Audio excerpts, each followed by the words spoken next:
Hey, it says that Rode Podcaster and Skype audio unmuted. Oh, okay, cool. That means that, hello, welcome to the Sketch Zone podcast. I'm Carlos. With us this week, we're going to be talking to a couple gentlemen that may be a little greedy, if you will. You guys, we have the team from All of It Now. Let's welcome Kevin, Zoo, and Cody Sampson.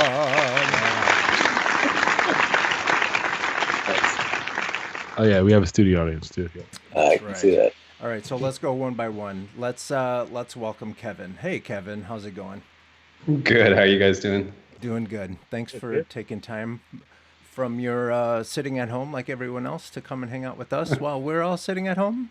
All together, right? All together now. Hey, Landon, what's going on? And you guys, let's go ahead and welcome Cody Sampson. Hey, man. Pardon the sounds. Thanks for having us, guys. Yeah, no problem. Yeah. And with all jokes aside, these guys work for an experiential. That's a new word for a lot of us. We're going to figure out what the hell that actually means by introducing Charlie B. Williams III. Hey, what's up, Sketch Zone? I'm happy to be back. We're talking all things. Well, there's a bunch of different things this week, 3D and everything else, but it's good. It's good. A little less 2D, but we still love it. What's up? Hey, Jack. And the man. Yes. The man with the plan, Mr. Jack Caspers. Yes, thank you. I'm glad to be here. Let's do this. Yes. Well, how are you actually, Mr. Gomez? I'm overworked and underpaid. Overworked and underpaid. However, I will say I just finished this animation project that I did, right before we came on the show. I released a tutorial after getting permission to make a tutorial out of part of the animation that I did. So youtube.com/coconut justice. Go there, subscribe. No, we're only making films and animations. That's all, no big deal. Yeah. But light work. I wanted to ask Jack. I haven't been able to read that article that you sent on Facebook earlier about what was it? Some new age Instagram something or other. What is it? So there's a influencer, well, if you can call it that. There's an influencer on Instagram by the name of Monique, but spelled very weird. She has like 2.4 million followers or something like that. But the trick is she's not real. She's like a digital face, something or other. But she goes around and like hangs out at coffee shops and like poses next, but it's like a CG woman. The people know she's CG, right? Yes. Yeah, I mean that's like been part of the thing. But now the latest twist is there's some like talent agency that is officially representing her. Oh, wow. Who gets that money? The person that made it? That's a great question because I don't even know who's behind this. If it's one artist, if it's a team of people, like I don't. Sounds like what is that Japanese pop idol? Miku. Yeah. Exactly. And I've been dying to get tickets to that. We'll see when the day comes.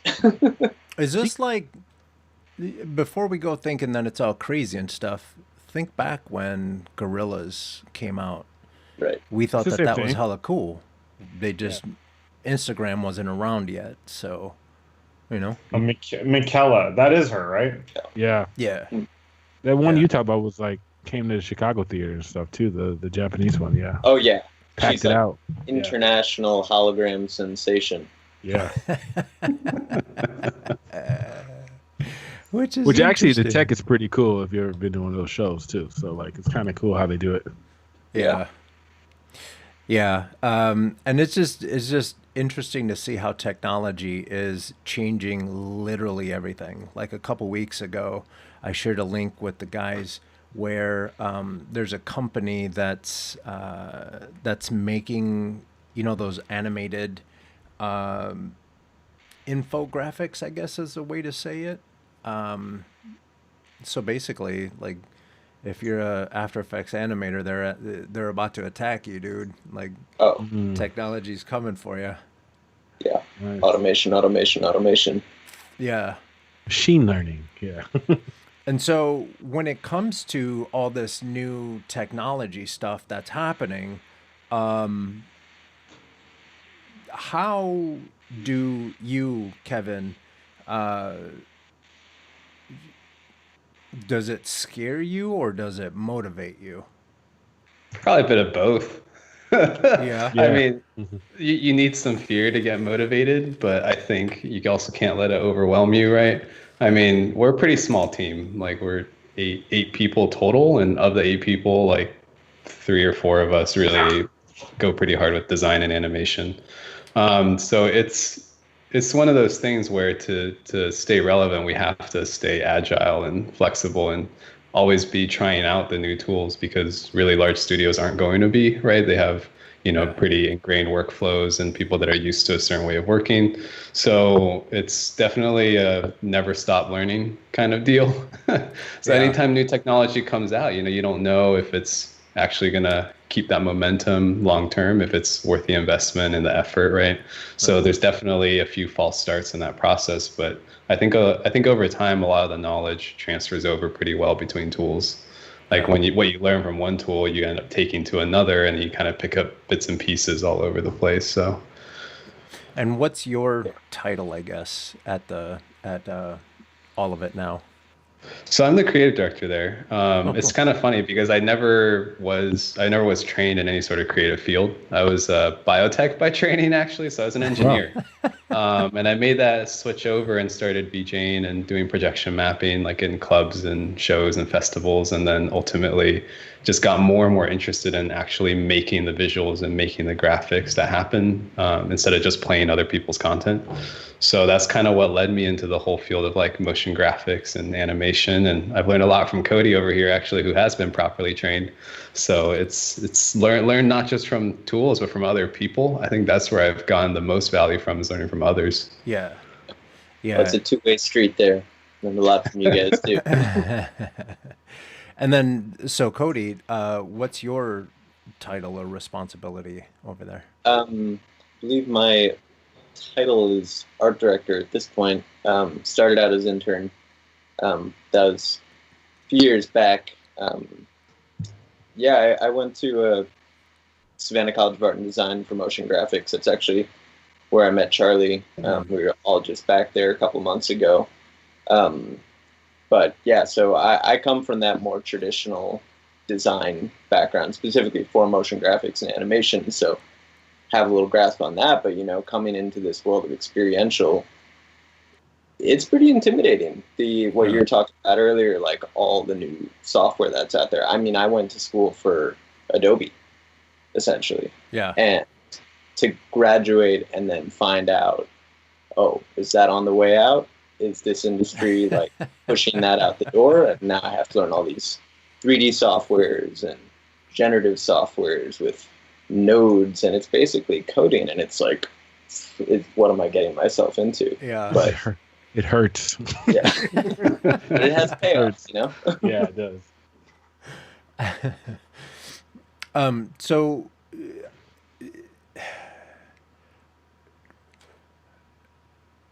what was I going to ask? I had a really good question. You froze. I Brain freeze. No. And you guys are based out of San Francisco, and this is what I was trying to remember. If you don't know, or if you haven't, and you guys tell me if I'm lying, if you haven't visited San Francisco, the conversations usually start with, so how many startups have you worked for? Have you guys found that? certainly an industry town. Yeah, there's a lot of startups. Some people joke that SF stands for startup failed. I think I've worked for all of them. Have you really? Yeah. Oh man, yeah, it's kind of crazy. Like there's definitely a lot of really smart people here, and a lot of tech concentrated in a very small area. I don't think we've actually worked with startups all that commonly. My partner, who works more in kind of like brand design, has worked with a lot more startups and like AI. Every new company that needs a brand has something AI, something IO. So it's definitely very localized here for sure. Like there's a lot of programmers here, a lot of people that are very ambitious and want to start their own companies and that sort of thing. Yeah, but in the same way that it, dominates the kind of design work that's produced, it allows specifically for our little design niche to exist. I mean, tech and art, it's almost become a cliche in the experiential industry, but we live at the intersection of art and technology. Yep. Yeah, and that's very a true. place for it. Yeah, and we talked about, you guys talked about a bunch of different like backgrounds that you've had, Kevin coming from engineering, you coming from the traditional, high caliber SCAD training of motion graphics and what that means with, After Effects and all that good stuff. And, even I coming from the, the gaming world and 3D and all that good stuff, and then finding, my art director at work coming from something similar to Kevin, which is like the live show performance type of things. Experiential seems to have amalgamation of a bunch of different industries, and probably just to give some of the users a little bit more insight in what experiential design is and what that is, and experiential agencies and stuff like that, like all of it now. We probably can talk about you, Kevin, what's the background of all of it now? How'd you get started? And then why don't we start with how'd you get started, and then yeah, sure, but it's not the pack. But yeah, go ahead. Let's go ahead. Yeah. It's an interesting company. I mean, it's pretty tight knit. Like we all come from all different fields and walks of life, so it's cool. But it was started by Danny Firpo and Howard Wong. So they formed a partnership, and that's the basis of all of it now. They met when they were both working a gig at Public Works, a local club in San Francisco. So at that time, we weren't doing anything similar to what we're doing now, like just way smaller scope and much smaller jobs. And so it started out basically, Howie at the time was VJing. He comes from a software background. And then Danny was working in production. He was a PA on Mythbusters. Yep. And he has, like, his whole family works in film. So he kind of lives and breathes on set. And so they met and worked well, and they decided to work more together. When I started working with them, this must have been maybe a year or two after they started the company. And I started working with them just after Berto Mora, he's like our lead R&D. So he has a lot of stuff that he'll post, trying new softwares and things like that. So it was the four of us for quite some time. Berto and I were kind of like freelancing and just getting a lot of gigs through them. And that's when I started learning VJing and what a media server was, how to set up a projector. We were doing, like set up one projector, place some visuals and strobe the screen for the performer, the DJs, or whoever else for the night. And that's kind of where it all started. So we carried a lot of that forward and took that knowledge and just got, better computers, got better hardware, like better projectors, started stringing more of them together and getting into larger festivals and larger stages with more at stake. And then that's when we started building the team a bit, right? Like having an office location, building out, and starting to hire some people. And that's also around the same time when I started learning more about motion graphics and trying to make the content. So I started with After Effects. And it was really interesting to me because it let you play with expressions. And that's what I was really fascinated by at first. So I lied. Actually, the first thing I tried was processing. So that was like the first thing I tried out. And I was like, amazing, like I can make interactive visuals and all this sort of stuff. And that got me into After Effects because everybody used that tool. And that got me into Cinema 4D and started to learn a little bit of 3D. And then got discouraged by C4D and then came back to it again later and then started using it with Octane, which was a huge step, I think. And that's when I started to see the power of graphic cards and GPU technology. And then around that time, so Berto was always the one that was exploring a lot, and he started looking at this tool called Notch, which is a real-time generative 3D content creation tool. And I was really reluctant about it at first. I was like, I don't know, nobody uses this. I don't know how much longevity this has. And then now I'm like all for it. I love Notch. So through that process of like discovering tools, discovering new workflows, and like figuring out moving from like the more novice VJ setup to a more professional media server and running shows with LEDs and, you know, much larger stages and much larger teams. We just kind of like learn as we go, you know. So it's that whole spirit of just constantly learning, constantly trying new technology, making mistakes along the way. I can think of many instances where things did not go well, but you learn the most from those and then improve the workflow. And so now we've kind of built out a little design team. There's 3 of us that compose the core of this design team amongst other freelancers that we'll bring in. And we kind of have like a few different arms of the company that will work together depending on what the job is. So we're not afraid of the technical, we're not afraid of the design. And I think bringing those 2 things together is really what makes experiential design so interesting to us, is not just, you know, making content for a screen, but then building that out into something that's a physical experience. That's really important to us because so many of us started with music and with live events and entertainment.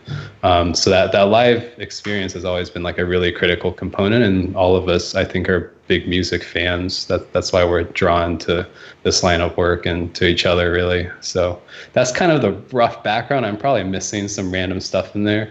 You did but great. you know, started as like a group of friends. So it's not like a typical agency, for sure. Not like a, you know, it's no investors. It's totally cash started company, and here we are. Yeah. Wow. And how long you guys been around? 6 years now.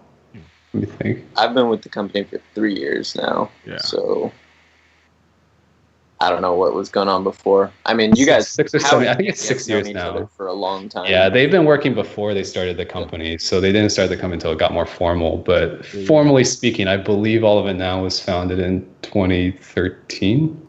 Okay. So going on 7 soon. Hopefully many more.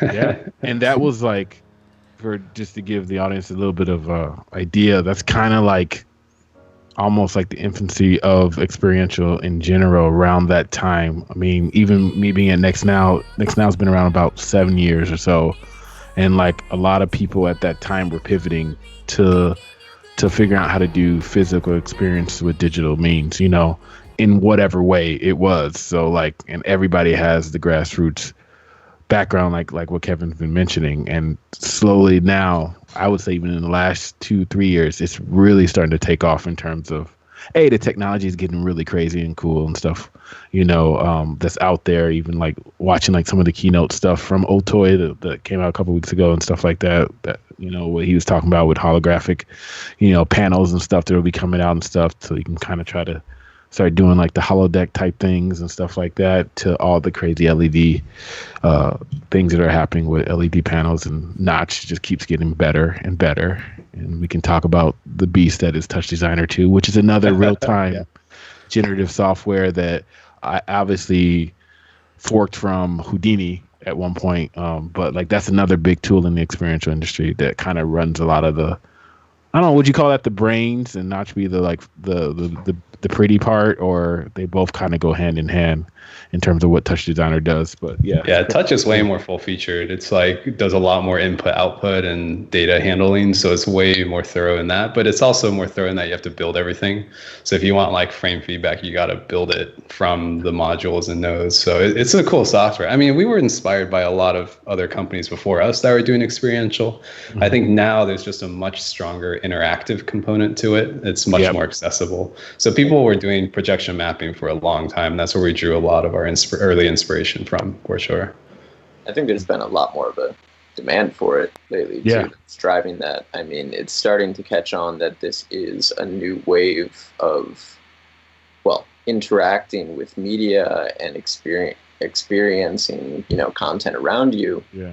And ad agencies are picking up on it. I mean, there's statistics out that show that, you know, having in-person memorable experiences is like, I mean, I'm just going to pull a number out of thin air, but, you know, let's say 80% better for, you know, creating a lasting impression. Yeah. Yes.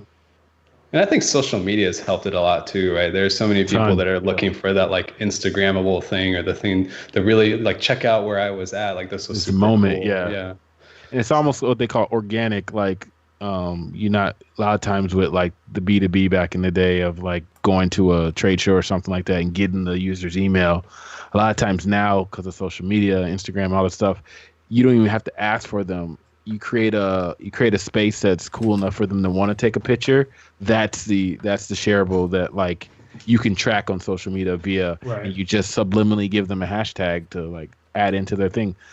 The people do that now, young people and old will do that now, and that's kind of like your proof in the pudding of like, look, this is how your product's trending right now this weekend. And it's just fun too, like those things are fun. It's a playground for adults, basically. That's kind of what we enjoy most, when we see people having fun with it and really engaging and just having a good time. That's why we got into a lot of this work in the first place. Is live music and entertainment is a place where people unwind and enjoy their weekend, right? So I think I always cherish that, was to be a part of someone's good memory, rather than a part of like the stuff that they don't enjoy so much but they need to do. So. Yeah, for sure. Let me ask you guys this, because right now the live feed to YouTube, we're looking at all of it now, website, and we're looking at all of your samples. And I'm number one. It's fantastic to see what you guys do. It's amazing that there's 8 people working on such cool stuff. Do you guys ever watch one of these movies about the future and just roll your eyes and be like, that's not how it works? I get the feeling now whenever I go to shows, I feel like the curtain has been lifted. I see the magic behind it, and it's not magic. It's just a bunch of zeros and ones. Yeah. But And I don't know. over I time- mean, it definitely makes you think a little bit differently about everything that you see in media, and you do start to get a little bit more analytical about it. Yeah. But still, there's wonder, because I have a lot more questions about how to do shit than I do have answers. So Yeah. Yeah, I don't think it always ruins it. I think when somebody does it poorly, that might ruin the effect a bit. Like if you go to a show, and since we know how all the technology works, we notice mistakes more, and like when things aren't executed perfectly. But I think it also makes you appreciate it that much more when somebody is able to fool you, right? Or when somebody does do a really good job with it, and it is an amazing experience. I mean, we're in the business of basically what I call doing magic tricks. Like we're all magicians in the sense of we are trying to transport the audience or suspend belief. So similarly, like there are some other really wonderful magicians out there that can do the same for us. And I think when you encounter that, it's really inspiring. But obviously when you find a bad example of it, then you like I'm sure with you guys too, when you see bad motion graphics and when you see sloppy Bad work, you podcasting. definitely the worst. no, but the magic is really? still there. Yeah, for sure. Especially when, like you said, especially when they do it right. I'm sure there's been a couple of times lately where you're like, "Ooh, that's actually kind of cool. How did they do that?" Yeah. I've had a All couple of the time. videos like that online where I'm like, "Oh, that is okay. They're not using a sensor there. Wow, and it's like that's really nice. I like those." And now, Carlos, if you think about it, though, when you say like when you look at the movies and stuff like that stuff now, or even the older movie stuff, it's getting closer to be able to try to actually mimic some of those things, like in real life, in terms of like touchless displays and all that other good stuff when it moves across the screen. Yeah, a lot of this it's takes what me it is. back to like Minority Report, Demolition Yeah. Man, like Yeah. all those, right? And Yeah. and it makes you wonder: does life imitate art? You know what I mean? Like Yeah. back before you could do this in real life, people were doing it in the movies, and then you see that like we're starting to pull that stuff off. Yeah. Talking about pandemics. That too. That's it. All of a sudden, Hey, we're gonna be you having. should dream it. All of a sudden, we're gonna have sexy playtime in virtual reality, and that's that. I told my brother-in-law tonight. He was like, "Have you heard about the crazy murder hornets?" I was like, "Look, don't give me any other kind of like weird like life-ending One thing. thing at a time. I don't need Hey, to deal when with hornets outside that are like when the hornet crazy, like taking out bee populations." when the Like, when this the is when the kind of Hornets year we thing have. happened, my cousin wrote on Facebook, "Okay, whoever took out Jumanji, put it back."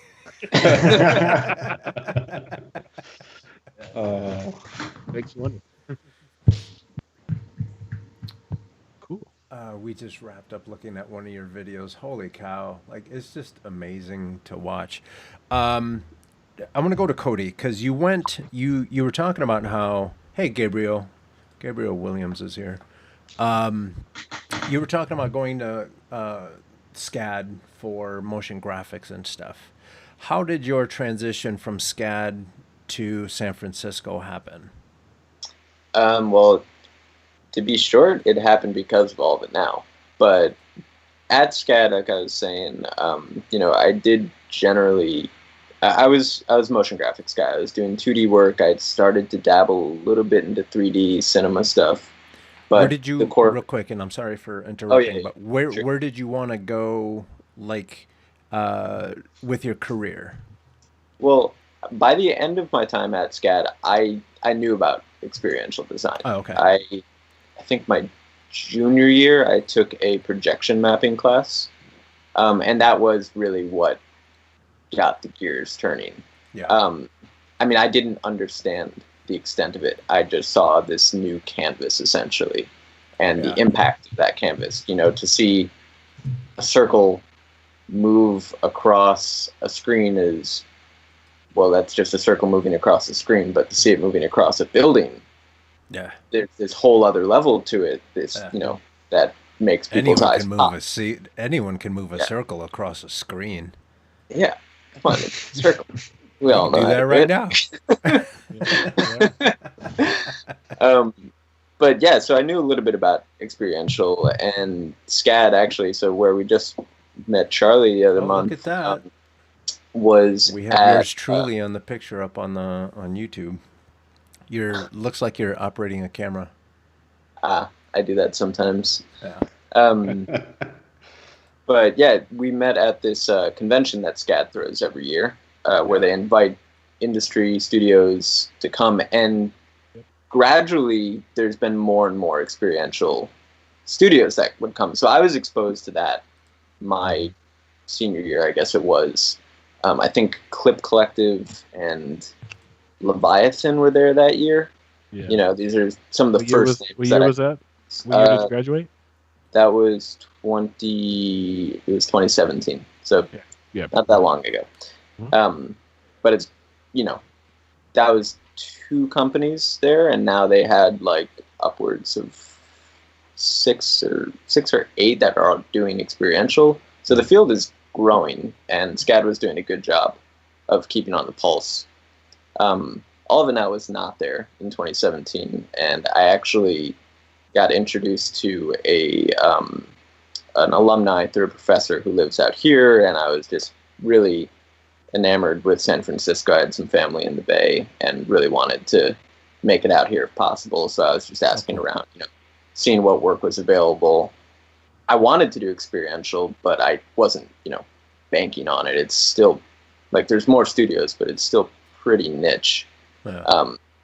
And so I reached out, just kind of cold emailing people, and I heard about this cool experiential design studio, All of It Now, and I didn't realize that at the time it was really just a bunch of VJs in a warehouse in South San Francisco. But I found magic. And yeah, the rest is kind of history. I started talking to Howie and all these guys, and they were looking to, move into more design. So they, offered me a trial period internship with the idea that I could come and help build out their team. Mm-hmm. And yeah, been here ever since. And there we are.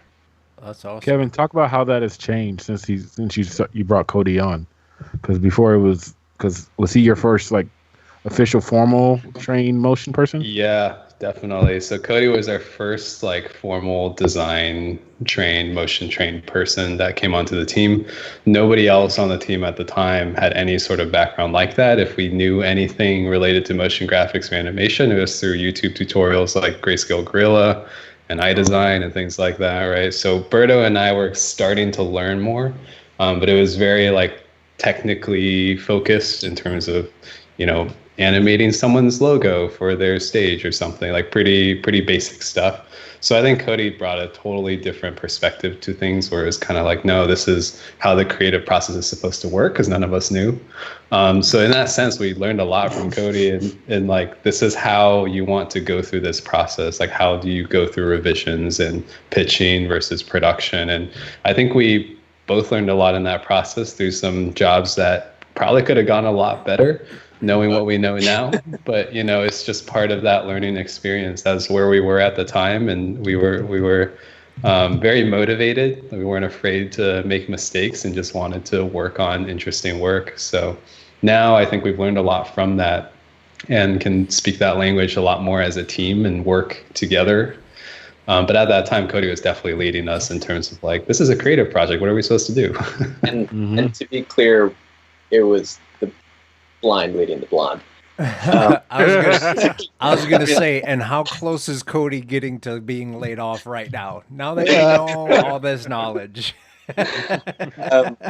Yeah, I mean, I worked at one studio prior to coming to all of it now, so there was definitely a lot of learning on both sides, and I did my best to, bring what I knew, but I was still so green. And I mean, to be fair, I'm still so green, and this industry keeps us green. Yeah. But yeah, it's been a wild ride. I don't know what else to say there. No, that's great. Yeah. Jack and I here, if you guys want to go check out all of this fantastic work, because we got to see some faces here, go to allofitnow.com, and then that way you'll be able to see. But I want to focus on your faces now. Jack and I have sat around talking about like the future of entertainment, and just like VR and all of this stuff that you guys are doing. How close are we to not just watching a movie, but actually experiencing the movie as it's happening around us? I mean, the characters don't necessarily have to interact with us, but like, how close are we to like standing? And why Casablanca is the first movie that jumps in my head? I don't know, so I apologize. But like, imagine like walking up to the piano, and right when Humphrey Bogart says, "If you played it for her, you can play it for me." Like, how close are we to doing that? I don't think we're that far off. I mean, yeah, it kind of depends on what exactly is in your head right now, because I would say to some degree we're already there. Yeah. The thing that's popping to mind right now is probably a bad example, but things like photogrammetry are allowing for movies to actually be stitched together into 3D space. There's one example where they use the camera motion of The Shining.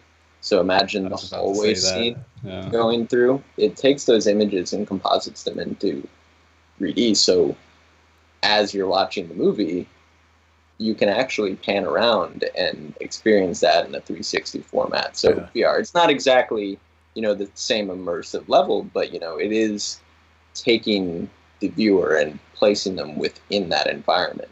And there's, I'm sure, plenty of examples out there, maybe not Shining level, but that put the viewer inside of the story, just like you're describing. There's experiences too on like VR stores that they're not quite full feature-length films, but are shorts that basically are immersive movies, and some of them even get interactive. I think it's kind of like an extension of planetariums to a degree. Yeah. Right. It's kind of got that element of immersion as well. Or even the new rides and stuff that are popping up at the Star Wars. Yeah, the Star Wars ride, the new one that came out. There's a couple other ones that are fairly new in the last 2 years. They're like have the what you call 4D experience, where it has all some of the wind, water, and stuff like that. The water at you. Right, and there's a couple good ones that are like VR too with that too, and some of them have like haptic feedback on the actual chairs and stuff like that. But with the screens getting so nice and so crisp, like it makes you feel like you're even there, So that's even cooler too. Check those out. There's actually a really cool example that I heard about relatively recently. This guy, Tupac Martyr, he worked on a really interesting film called Cosmos Within Us. It's not quite full feature length, but it's a solid like 45 minutes to an hour. And what's cool about this one is it's actually a live performance. So what happens is they have all the actors live and the full orchestra is live, and they trigger the whole show live. So it's slightly different every time, even though it follows the script. And they actually take someone from the audience, like not at the start, they pre-plan it, but they take someone who hasn't seen this movie, hasn't worked on it, and they become the main character in this experience. Really? So they do all this stuff to this person in the scene, and the whole audience watches it through that person's eyes. So it's like pretty wild. Like it's levels of reality. When Tupac was describing that to us, it was like, it's not just that. Like, you've got one character who's the central VR main character, and then you have like dancers that are coordinating with that person to make sure they move through the scene properly. They have a live orchestra, a narrator, and then I think a select amount of audience members have either tablets that they can view the environment through AR. I think some of them also have VR so they can see what the main person is seeing, or it's projected up on the wall. Yeah, the main and then you have people who are watching all of that. Like, really, there's just so many levels to it. And they said it's really intense for that person because they're wearing the VR goggles. That's what you're seeing, their view, and they're strapped in, like they can't take it off. So the it's dancers are the guys. So is it like Clockwork Orange? Like, how strapped in are they? A little bit. I think it is like a really. I mean, I have yet to see the show myself. I'd really like to, but I believe it's pretty dense and like really puts you in it. It's about Alzheimer's and memory loss, and the idea is that you are living through the perspective of someone who can't remember anymore, and it's really powerful stuff dealt with in a very avant-garde, just different way. And the dancers are like the guides the person in the VR to keep them on track, or keep them in the. Yeah, or they're another person they're another character in that film. So they have a role that they play, and what they do guides that person, basically. Yeah. Wow. I think the added level of like stress for me when I hear that sounds cool is that the other person's never been in the show, the main character. Yeah. And they signed up, and probably like 30 seconds in, they're like, what am I about to do for the next hour and a half? You know? That's cool. So, Kevin, what was it that you wanted to do when you were a kid? When I was a kid? Yeah. Oh, man. That's a tough question. I think that's a complicated question because I grew up in an immigrant family. So I was the first of like my entire family to be born in the United States. Mm-hmm. And like both my parents moved here, seeking a better life and that whole deal from China. And they had me here. They're actually each the oldest of their families. So I'm like, all my cousins are 9 or 10 years old, way younger than myself. So I think I was heavily influenced by what my parents drilled into my head, where it's like, you need a stable career, you need something that's financially sound, take the opportunities that we didn't have, get an education and become, like a doctor, an engineer, a lawyer, or whatever. But there was also an element of like the American good life, right? And freedom and being able to make your choices. Yeah. So I was definitely caught in the middle of that. And what I really enjoyed was science. I just really liked science. And I think I was fascinated by shows I watched as a kid, like Discovery Channel, and learning about space and all this amazing stuff that people had done research on. It's an amazing time to grow up. And that's what caught my attention and ultimately made me want to get into science. And I wasn't quite sure what facet I was really interested in until I got into college. And that's when I really wanted to make biomedical devices. So I was really interested in medicine, not as a doctor, but in terms of like inventing devices or inventing hardware and software that people could use to better their lives.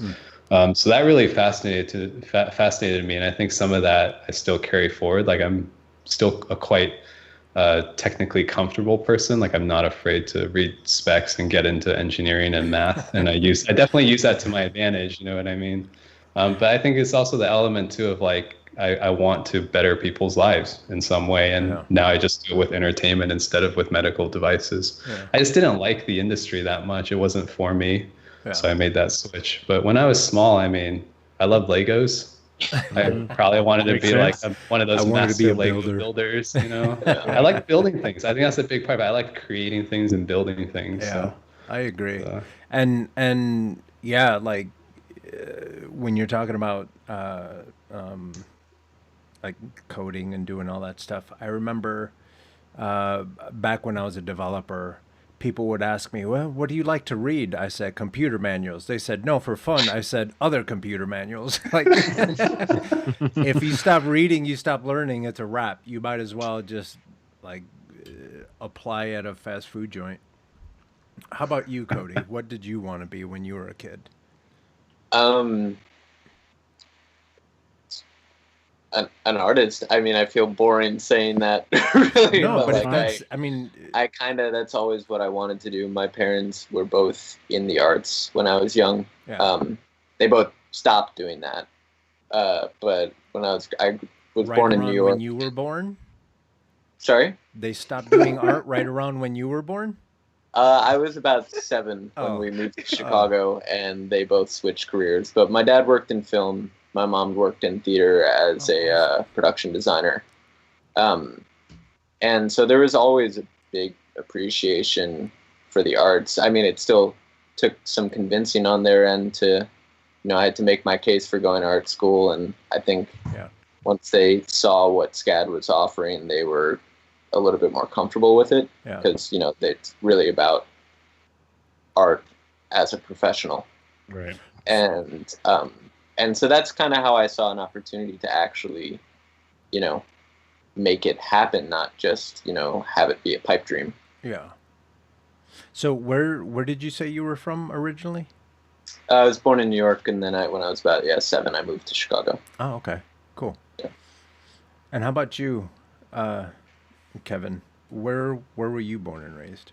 I was born in the Bay Area, so I was born in South Bay Area. I went to high school you're there. comfortable. You're just chilling. I was comfortable. I went to school. I went to college in Berkeley, so that's East Bay. And I lived in Oakland for a bit, and I moved down to South San Francisco, 2-3 years ago. Yeah. So it's I love the Bay Area. This is home for me. My mom lives in San Jose still, and I have other family here. Cool. So Northern California has been a huge part of my life, and I feel really lucky to be here. Like, the environment's amazing. Yeah. But I've actually been talking to my partner. We're planning on moving to New York later this year. Yeah. She went to grad school out there at Pratt and really wants to get back there. And if I want to try something new, now's the time. I've been comfortable my whole life. Yeah. Might as well Hey, try Cody. a different environment and see what happens. Cody, is there any, not that you, I mean, I don't know if you remember it, but is there any tips that you can share with Kevin to make sure that he doesn't get lost or something in New York? I mean, I've spent Watch Escape from quite New a York. bit of time there. That's all you need. Man, Yeah. It's easy. It's on a grid. Just go up and over. Up and over. But oh man, I guess I don't really have that many great tips. I love New York. I don't think I would ever want to live there. Everything right now aside, it's a very intense city. But I mean, there's a lot of opportunity. Yeah. If you know what you want to do, and you have the stamina for it, more power to you. Yeah. Yeah. But also, you don't have to go, Kevin. Just throwing that out there. There it is. That's fantastic. Yeah, I visited New York, originally from Chicago. Visited New York a number of times. I've lived in Miami, lived in LA, and now I'm up in the North Bay. And like, I love Chicago. Chicago is home until wintertime happens. Yeah. And then You I'm go good. soft after about 2 weeks of being out in California. Yeah. Now was quick. Yeah. Now when I go home, it'll be like 40 or 50 degrees out. I have my winter jacket on, and all my friends call me all kinds of names. So Yeah, I think it just dropped down to 20. It was 75 on Saturday, so Yeah. I've never been in the cold spill. yeah, I always joke around about everything in and from Chicago is bipolar. Yeah. The weather. I was hoping with like climate change that like we would just finally get the good end of the stick and it'd be just like warmer most of the year, but it's not working right now. Yeah. It's not working at all. Just wait.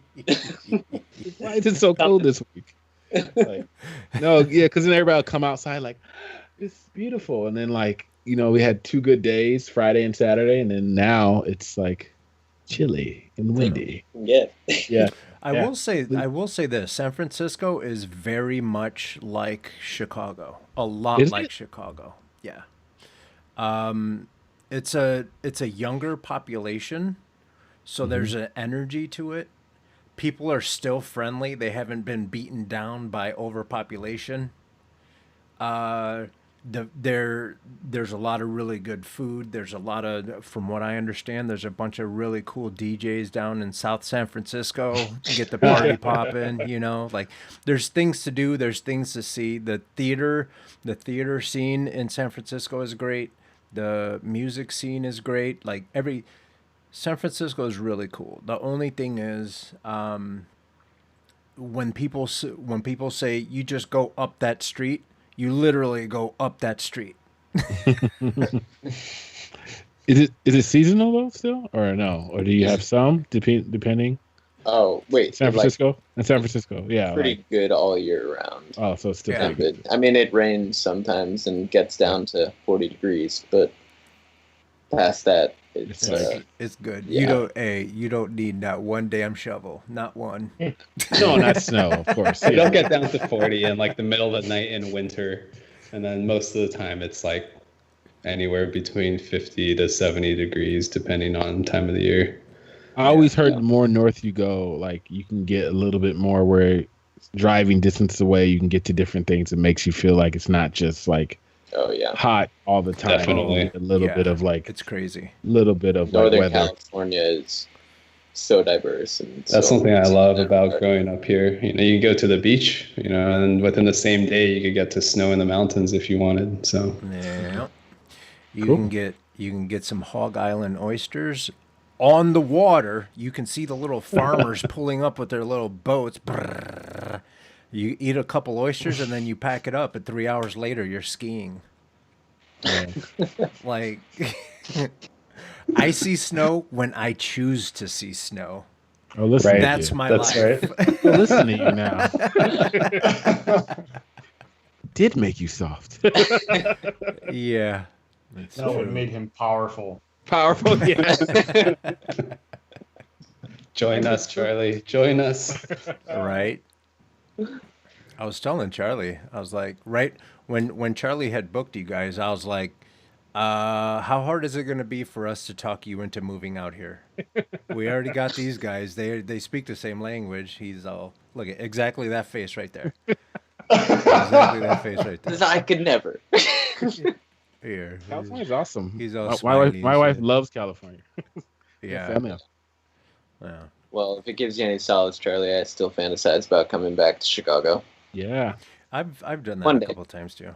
Yeah. It So makes it better when you do come back. Yeah. I have a completely random question. So, granted, I only know of two experiential agencies. We have All of It Now, and we have Next Now. Like, are you guys just like a bunch of bratty kids that I want my thing now? Like, what's with the now thing? Because it's VR, it's now, it's happening in front of you. Get with the times, Carlos. Come on. I'm opening a company called Right Now. I'm gonna open one that's left later because I'm patient. But no, for real. I mean, it sounds like a joke, but That shit's gonna go bankrupt is in it 2 is days. that is that part of like the experiential customs? to be- What am I trying to say? Well, to be fair, when they picked that name, I don't think they knew that we were going to be experiential design. So I think All of It Now was more of like the name was more of a tribute to live events, right? And the whole idea that things are rapid and it's got to happen right now. And clients always wanted all of it because so many shows are like, just throw more lights, do more LED, like more of everything, right? So it's very tongue in cheek, All of It Now, that name. Yeah, I don't know about Next Now. I don't know where the name of Next Now came from, but I imagine like a lot of experiential places do factor in, like it's a physical experience. It needs to work and it needs to be engaging right now. I heard they stole it from us. but that's Oh, is that where we're going with this, Cody? Okay. I'm gonna go Sorry. ahead and throw the It's A. like- There's no A. Yeah. Payback is you take Charlie. Take Charlie away from there, and you move him out here, and we all win. Charlie next. Up next. Up Move next, out Charlie. That's No. No, I think with all the different types of experiential agencies, they like factor in showing people something they haven't seen or what's up next. You know, what's the new technology, and you can try it. You know, you can try it today. You know, and Sure. and like Right. and give that experience with the latest and greatest tech. So that's kind of where that comes from. Yeah. Yeah, but yeah, because a lot of people, I'm still amazed at, even if we're working with clients, working direct with clients, agencies, whoever we work with, I'm still amazed at like how psyched people get when they come into the studio, when we do presentations, or when we show them different things, or at the different events, or you know, even if it's VR or training or whatever we're doing, because we do a lot of different types of things. And it's still kind of cool. It's kind of the same feeling I got back in doing video games when you release your game after working on something for 3 years or something like that, and no one knew what it was, and you watch somebody play it. It kind of gives you that same feeling of like how excited they get, you know, if it's in VR and we got to, you know, the brand rep has to stop them from running into the wall because they're like so immersed into what they're doing. It's really cool because a lot of people still don't understand, you know, the tech that's out there and what new technology that people are actually making, which is always fascinating and fun. So showing them what's up next, you know, it's cool. We all definitely thrive off of seeing those interactions and experiencing them in first person. Like, there's so much wonder that wraps into it, and I love sharing that experience with people who aren't familiar with it. Yeah. I mean, I brought my kids in a couple of times, and we've used them as like, you know, mini testers, as I call them, you know, and like when they try the experience for the first time, if it's, you know, I think my daughter, we did a basketball experience or something, or no, it was a soccer one, and we didn't know if, you know, the sensor would get someone her height, and like she was actually perfect for it. It was like really cool, you know, how they picked it up. So like watching that was, you know, 2-tier. First as a dad because she's doing really good, and 2 because it actually worked. You know, it was like really, really good and really satisfying. So I love those type of things. You know. Yeah, man, I can't even imagine growing up when this stuff is already like being a child and experiencing that stuff. Oh, yeah, dude, what is the world we're creating right now? Right? It's crazy. Exactly. I mean, I had a project here I was working on now. There was a VR project, and like I happen to have this stuff set up here, and I, out of all the years doing this, never, like, my kids are just getting old enough. They're 7 and 3. They're just getting old enough to like kind of let them experience VR. So I had an epiphany one of the other nights when trying to find something different to do with kids that are cooped up here for the last couple months. So I bring everybody upstairs in this room, which everybody upstairs in the room is kind of weird to have everyone in the room with me because there's usually only me in here. And I put it on my 3-year-old, which I put the Vive on my 3-year-old and showed her, like, we were just in one of the like homes. So she was like, I see a unicorn, but like you could, I wanted to get video equipment out. I wanted to video her because like, she's 3. So like when she put the Vive headset on, it almost looked like she was looking in front of 2 big screen TVs. Cause she just like, the nose was perfect in between. Like it totally didn't fit her, but she's like, hey, I see stuff in here. And she's like, there's a unicorn over on the shelf. I was like, don't make up what you see, Violet. Like, just what you see. And I was like, oh yeah, there's a unicorn over there. You know, like it was a stuffed animal. But like, her head wasn't big enough, so it was just like she was just like literally like looking at a big TV screen. She's like, I like this. And then my 7-year-old was the same way, and she was scared and apprehensive about it at first, but now she asks me every other day if we can do that game. I didn't even have them play a VR game yet. They were just literally, you know how you can do the painting? You know, they're just literally painting. Yeah. And I was like, I think I've created a monster. I don't know how to tell when I have to take all this stuff back to work when we're done. That's hilarious. It's so interesting to watch kids do it, and how quickly she picked up the Yeah. learning how to paint and figure out where the different dials was. And a couple of those weird in the VR in the Vive Home app. A couple of those they have some. They have some really good 3D models in there, but two, some of the other painting apparatuses I couldn't figure out myself at first. And she was like, "Oh, you just switch it with your finger, Dad." And then like started, I was like, "Okay, low key, I feel bad because I couldn't figure it out." But then the other part was like, "Yo, that's really cool that you figured that out."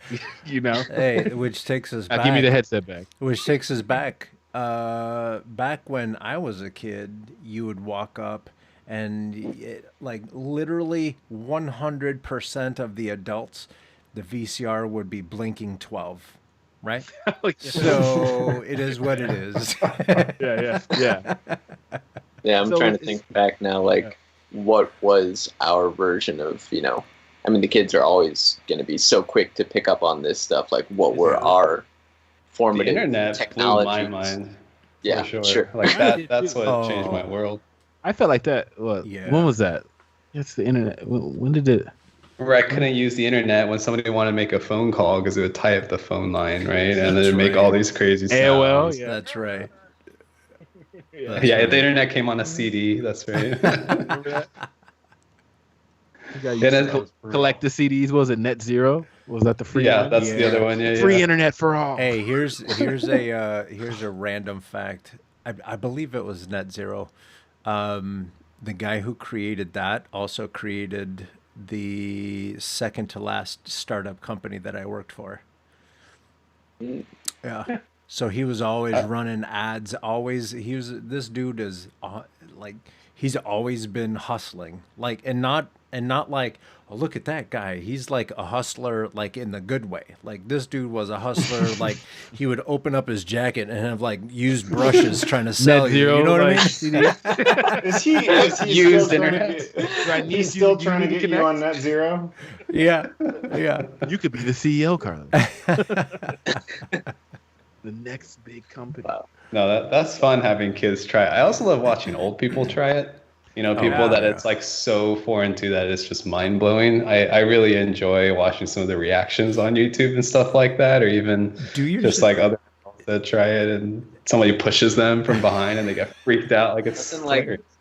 do yourself a old- favor and look up John Witherspoon. That takes me back. Look up John Witherspoon Oh, reacts to a VR shark. Are you serious? Really? Oh, Yes. do yourself Yes. a favor. It's so John good. I'll make a Witherspoon, note. rest in peace. John Witherspoon. Oh, John man. Witherspoon reacting to a VR shark. That's awesome. It's I'll have to watch it's this. wonderful. Chat, you got it. Chat, you have to check that out. Please go and check that out. Let me know how good that is. So then, That's great. like we have you guys are talking VR and the goggles and all this stuff, and then we had Magic Leap. That what the hell ever happened to those guys? But then now we're talking to you guys, and you guys are legit doing things on stage and making things happen, and you don't necessarily need the goggles. Like, are you guys already past the goggle stage, or is there going to be like a marriage between the two eventually? I think it depends what tech you're specifically talking about.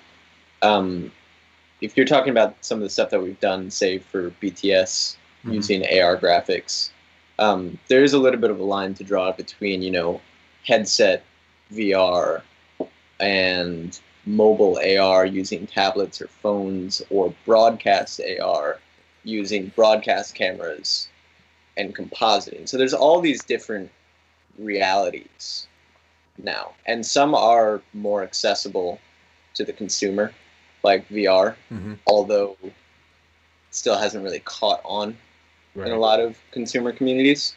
Mhm. But then there's stuff that's really visually accessible, like mobile AR. I mean, Instagram and Facebook have, I don't know if you've heard about Spark AR, but like Mhm. it's a really accessible tool that makes creating these crazy graphics that anyone can view on their phone because it's so integrated, with Facebook and Instagram. Mhm. But I mean, we kind of dabble in all of it, and we've seen our fair share of failed technologies. Like Magic Leap, I mean, it's incredible stuff, but at this point, there's so many other companies out there that are producing viable alternatives that concrete have a lot of that merits. works. Yeah. Yeah, that work. It's a spectrum, you know. I think it depends a lot on what your like end goal with the thing is. Like if you're making, say, a animated VR film, I'm not sure that would really make sense for AR. Yeah. And similarly, like if you're trying to view real people in a performance, VR doesn't really make sense either, because now you got to like digitize, or it could, but for that particular situation, they had this whole show and AR was like an added component to it. So I think it really depends on what your end goal is. It's just another tool like anything else. Like I don't think AR is moving beyond VR. I think they're all valid just platforms of delivery. It's like different kinds of screens and monitors and stages and whatever. So it totally depends on what the end goal is, and then there's different tools that work best for that end goal.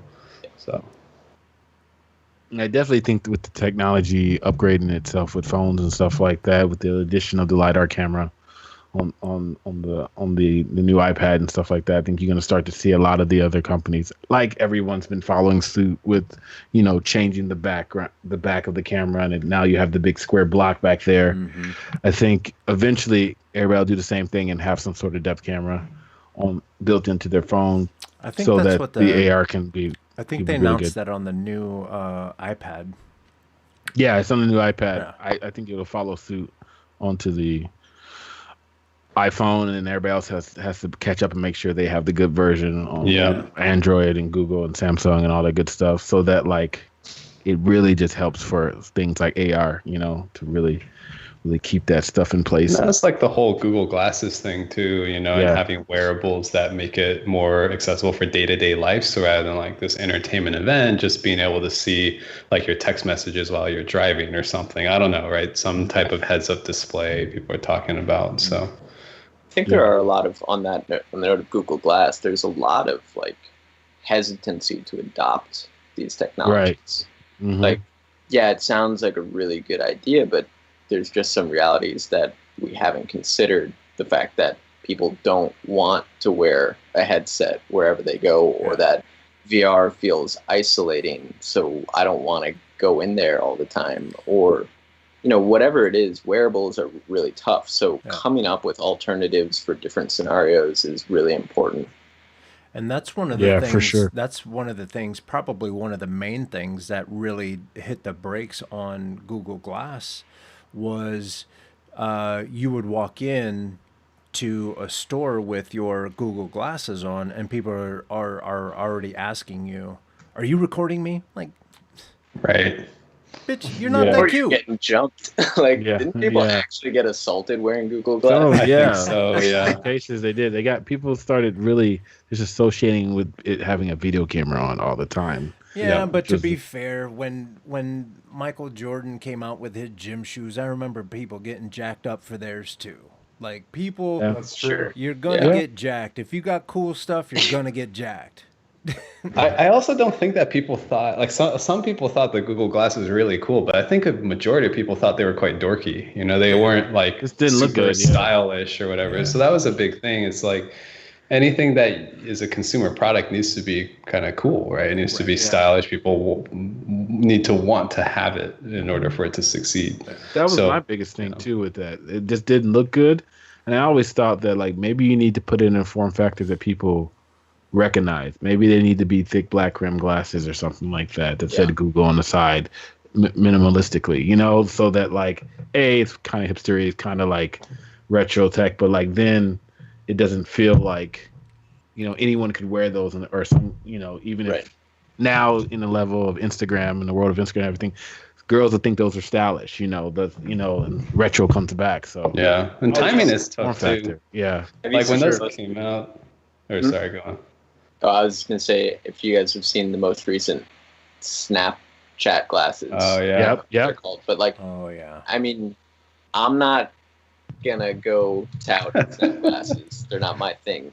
But they look stylish. You know, it's not like, oh, he's wearing cameras on his face. It's like, oh, he's wearing a nice pair of sunglasses. A lot of influencers did wear those a while, especially the YouTube in the YouTube influencing community too, at all those different tech events that like it kind of caught on because they looked normal and they were kind of good. And it's like these actually work pretty good. You could use these for like And you know Well, who that's else why I think was wearing that's- those glasses? What that virtual influencer that we were talking about at the top of the show. Oh, yeah. She's like out there rocking some sexy glasses too. Mm-hmm. Well, that was hard about Google Glass. I think the timing was hard because I don't feel like streaming, live streaming everything was as big of a thing. Like there weren't as many YouTube personalities, right, that were just live streaming their lives all the time, and people weren't as used to body cams and things like that. So it was very much an issue with privacy. Way less so now, right?